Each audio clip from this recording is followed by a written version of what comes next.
Hi guys, today you find me in my hotel room in Evansville. Welcome back to Where Business and Theology Collide.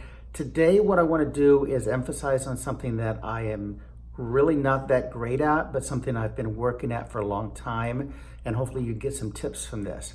In fact, I shared a story not too long ago from one of my favorite books, How to Win Friends and Influence People, from Dale Carnegie.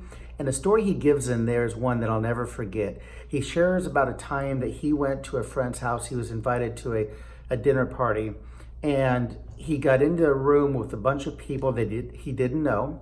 And Dale started talking to somebody, and a guy came up to him and just started sharing his life and his career as a botanist. And see, Dale said he didn't know anything about botany, so he just sat there and listened.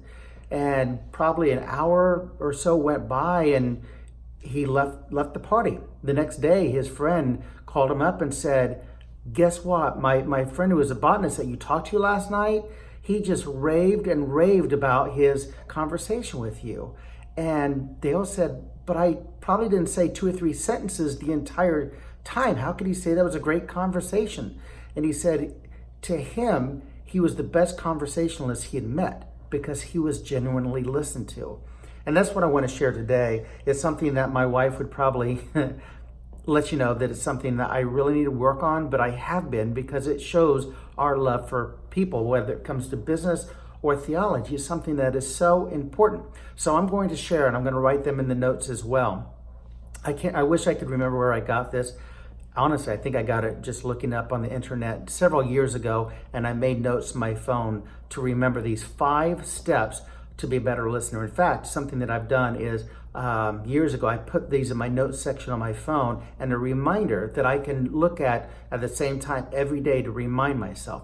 The 5 steps. Number 1, genuinely want to hear. So when you're talking with somebody in whatever setting you are, whether you're family or a business associate or a customer or something like that, want to hear what they're saying. Try to be interested in what they're talking about. Number 2, don't try to respond until they are finished. Here again, I really struggle with this as a salesperson because I want to share something. I want to share my stories and my examples and how it relates. But we really show our concern for somebody else when we wait until they're done speaking before we step in and unfortunately, try to top their story. Number 3, slow down. Slow our speech. And it's much easier to be a listener that way. Number 4, focus on the voice. Focus on whether they're speaking high or slow or low. And if you do that, you're much more likely to retain what they're saying.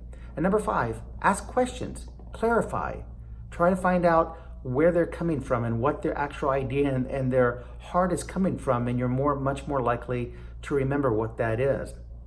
A lesson I learned, I think it was about a year ago. Last summer, I was in a management and training program with my last company, Sun Pharmaceuticals, and I can't remember, I think it was one of the other salespeople brought this up, that if we can learn to listen as a detective, think about that. So if you think, I've watched so many crime shows myself, which I love this line, is that as a detective, when they're listening to somebody, they've got to write down everything that person saw, everything they might have heard, anything that could help them find the clue of discovering what really went on in this crime, to discover and to apprehend the criminal. And so if we try to look at everybody that we're listening to as a detective, we're much more likely to pinpoint exactly what they're talking about and better remember that and be a better listener to them.